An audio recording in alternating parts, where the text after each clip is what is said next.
Right ఇక details చూద్దాం. విజయవాడ వరద బాధితులకు పలు రకాల ఆహార పదార్థాలని పంపిణీ చేసేందుకు ప్రభుత్వం ప్రత్యేకంగా ప్యాక్ చేయించింది. అయితే సిద్ధార్థ కాలేజీలో ప్యాకింగ్ పంపిణీ తీరుని మంత్రి పొంగూరు నారాయణ పరిశీలించారు. వరద బాధితులకు పంపిణీ కోసం ప్రత్యేకంగా 5 రకాల తినుబండరాలు సిద్ధం చేశామని మంత్రి తెలిపారు. నిత్యావసర సరుకులు కూడా పంపిణీ ప్రారంభిస్తున్నామని వెల్లడించారు.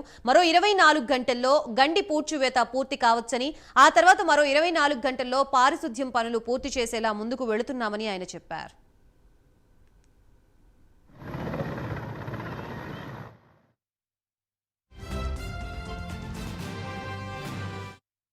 రైట్ విజయవాడలోని వరద బాధితులకు సంబంధించి ప్రభుత్వం తరపు నుంచి 5 రకాల తినుబండరాలతో ఒక ప్యాకింగ్ అనేది పంపిణీ చేయబడుతుందట. దీనికి సంబంధించి పూర్తి సమాచారం అందించడానికి మా ప్రతినిధి శ్రీనివాస్ సిద్ధంగా ఉన్నారు.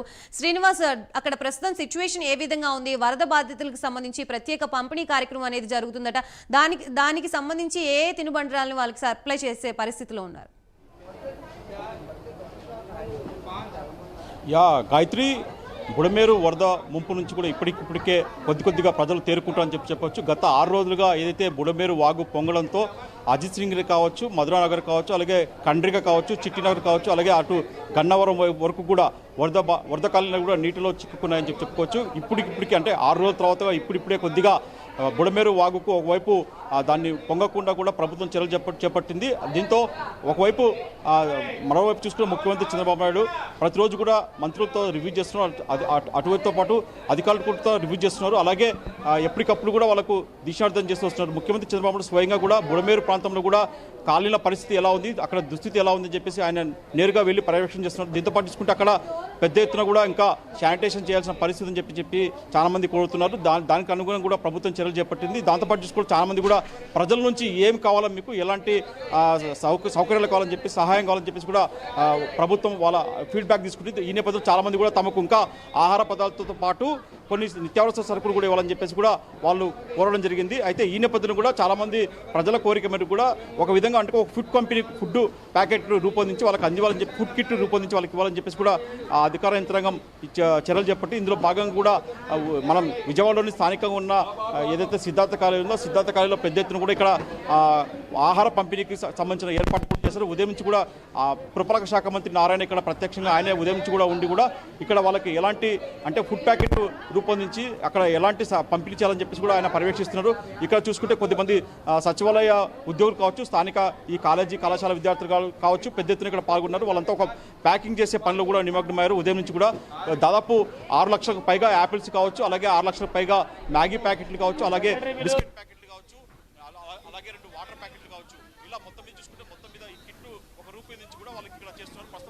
ఎలా కంపెనీ ఇస్తుంది, ఎలా ప్యాకింగ్ ఇస్తుందో మనం ప్రత్యక్షంగా ఇస్తుంది. దాదాపుగా కొన్ని వందల మంది సచివాలయ ఉద్యోగులు కావచ్చు, స్థానిక శాఖ సిబ్బంది కావచ్చు, మొత్తం చూసుకుంటే యుద్ధ పాత్రలో కూడా ఒక కిట్ తయారు చేసి ఆ కిట్ లో కూడా ఆహార పదార్థాలు ప్రజలకు అలా కలుపుని విధంగా కూడా ఒక కిట్ తయారు చేసి అంటే 2 పాల ప్యాకెట్ 2 చిన్నపిల్లలు కూడా వాళ్ళ కావాల్సిన పాల ప్యాకెట్ పాల పౌడర్ కూడా 2 కిలోలు పాల పౌడర్ దాన్ని బట్టి కిట్ అందజేస్తారు. ఈ వైపు వాళ్ళకి ఆహార పంపిణీతో పాటు స్థానికంగా ఉండే సిబ్బంది కూడా అంటే శానిటైజర్ ముమ్మరం చేసి చెప్పుకోవచ్చు.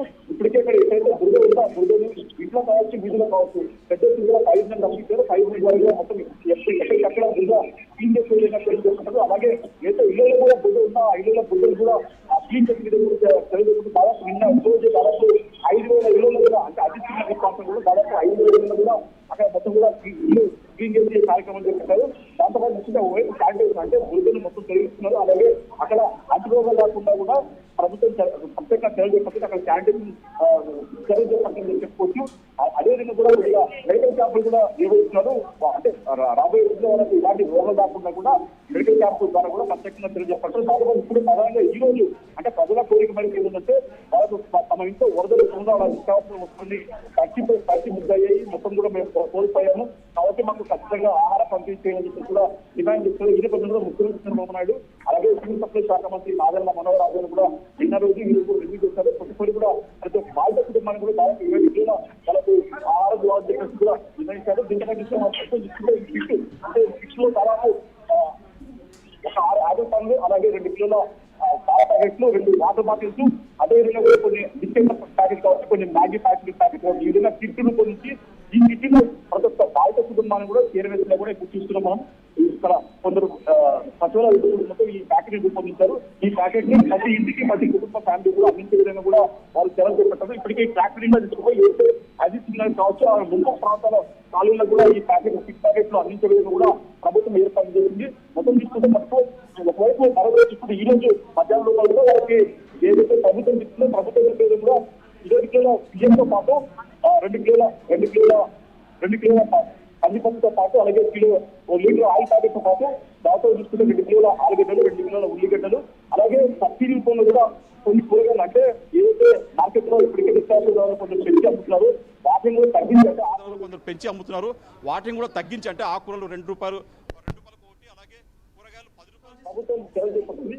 ఒకవైపు ముంపు అలాగే బుడమేరు ఏదైతే ఉందో బుడమేరు ప్రాంతంలో కూడా ఆ గండ్ల మధ్య గండ్లు పూర్తి పనులు కూడా పెద్ద ఎత్తున చేపట్టారు. ఇప్పటికే 2-3 కోట్లు అలా పూర్తి చేయడం జరిగింది.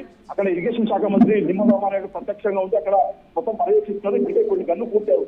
ఈ నేపథ్యంలో కూడా ఇప్పటికే తేరుకుంటున్న జన కాలనీ వరకు సాధారణ ప్రాంతానికి తెచ్చేందుకు కూడా సాధారణ పరిస్థితి తెచ్చేందుకు కూడా అక్కడ ప్రభుత్వం చర్యలు చేపట్టింది. మొత్తం ఇప్పుడు నిన్న కూడా కేంద్ర వ్యవసాయ శాఖ మంత్రి కూడా ఇక్కడ లోతట్టు ప్రాంతాల్లో పర్యటించారు. అక్కడ ఎలాంటి నష్టం జరిగింది ప్రాణ నష్టంతో పాటు అలాగే ఆస్తి నష్టం పెద్దగా జరిగింది. కాబట్టి ఖచ్చితంగా కేంద్రం మాకు ఆదుకోవాలని చెప్పి కూడా నిన్న ముఖ్యమంత్రి చంద్రబాబు నాయుడు కూడా కేంద్రం నుంచి తీసుకెళ్లారు. కేంద్ర మంత్రి కూడా అదే విధంగా కూడా ఆయన కూడా కార్యక్రమంగా స్పందించారు. ఖచ్చితంగా మేము ఆంధ్రప్రదేశ్ రాష్ట్రంలో విజయవాడలో ఏర్పడిన ఈ విపత్తు ఎప్పుడైనా ఊహించని విధంగా ఉందని చెప్పేసి ఆయన కూడా చెప్పారు. ఖచ్చితంగా ప్రధాని మోడీతో పాటు అలాగే అమిత్ షాతో కూడా చర్చించి ఏపీ ప్రభుత్వానికి ఏం కావాలన్నా అన్ని విధంగా మేము సహాయ సహకారాలు చేస్తామని చెప్పేసి కూడా కేంద్ర మంత్రి కూడా చెప్పారు. మొత్తం చూసుకుంటూ వైపు కేంద్ర సహాయంతో పాటు మరోవైపు ఇంకా స్థానికంగా పెద్ద ఎత్తున కూడా వరద ముప్పు బాధితులను ఆదుకునేందుకు కూడా కొందరు పెద్ద ఎత్తున విరాళాలు కూడా ఇచ్చారు. చాలా మంది ఇప్పటికే లక్షలాది కోట్ల రూపాయలు కూడా ఇచ్చేందుకు కూడా అంతకుముందు ముందుకు వస్తున్నారు. అలాగే రెవెన్యూ ఉద్యోగులు కావచ్చు అలాగే ఐఏఎస్ ఉద్యోగ సంఘాలు కావచ్చు అలాగే గేటెడ్ ఉద్యోగ సంఘాలు కావచ్చు ఇలా ప్రతి ఒక్కరు వ్యాపారవేత్తలు కావచ్చు ఔదార్యం ఉన్న ప్రతి ఒక్కరు కూడా విరాళించేందుకు కూడా ముందుకు వస్తున్నారు. దీని కూడా చాలా మంది కూడా ముఖ్యమంత్రి నగదు రూపంలో కావచ్చు చెట్టు రూపంలో కావచ్చు వాళ్ళు మొత్తం కూడా ఆ ప్రభుత్వానికి బాధిత కుటుంబాలకు ఆదుకునే విధంగా ముందుకు వస్తున్నారు. మొత్తం చూసుకున్న మటుకు మరికొద్ది రోజుల్లో అంటే పొడిమేర ముంపు ప్రాంతాలు ఉన్నాయో బొమ్మడి కాలేజీ అంటే అజిత్ సింగ్ నగర్ ముంపు ప్రాంతాలు ఉన్నాయి అవన్నీ కూడా కోలుకునే విధంగా కూడా ప్రభుత్వం చర్యలు చేసింది. వాళ్ళకు ఇప్పటికే కేంద్ర బృందం కూడా ఇక్కడ విజయవాడలో పర్యటించింది. 2 పార్టీ వరకు దగ్గర ఉండి ప్రజల కష్టాలు కూడా తెలుస్తున్నారు. కేంద్ర ప్రభుత్వం ఖచ్చితంగా తీసుకెళ్తామని చెప్పారు. అలాగే బ్యాంకులతో చంద్రబాబు నాయుడు కూడా ఇన్సూరెన్స్ కంపెనీతో కూడా వాళ్ళతో సమీక్ష నిర్వహించారు. ఖచ్చితంగా ప్రభుత్వం మానవీయ కోణంలో మీరంతా ప్రజలను ఆదుకోవాలని చెప్పి కూడా ముఖ్యమంత్రి చంద్రబాబు నాయుడు వాళ్ళకు రిక్వెస్ట్ చేయడం జరిగింది. మొత్తం చూసుకుంటే వాళ్ళకు బాధిత కుటుంబాలకు అంటే రుణాలు రీషెడ్యూల్ కావచ్చు అలాగే అయితే ఇన్సూరెన్స్ మొత్తాలు ఉన్నాయో అవి త్వరగా 10 రోజుల్లో క్లియర్ చేసే విధంగా కూడా చర్యలు తీసుకోవాలని చెప్పేసి కూడా ముఖ్యమంత్రి చంద్రబాబు నాయుడు వాళ్ళని కోరారు. ఆ విధంగా కొన్ని అవసరమైతే కొన్ని బ్యాంకు నిబంధనలు సవరించి కూడా అయితే రుణాలు కావచ్చు అలాగే రుణాల చెల్లింపులు కావచ్చు అలాగే వాళ్ళకు మానవీయ కోణంలో వాళ్ళకు సహాయం చేయాలని చెప్పేసి కూడా ముఖ్యమంత్రి చంద్రబాబు నాయుడు వాళ్ళు దృష్టికి తీసుకోవడం జరిగింది. మొత్తం చూసుకుంటే విజయవాడ ముంపు ప్రాంతాల్లో మరికొన్ని రోజుల్లో సాధారణ స్థితిలో వచ్చేందుకు కూడా ముఖ్యమంత్రి చంద్రబాబు నాయుడు వేగవంతంగా చర్యలు చేపడుతున్నారు. ఇది మొత్తం తాజా పరిస్థితి. Right, thank you Srinivas.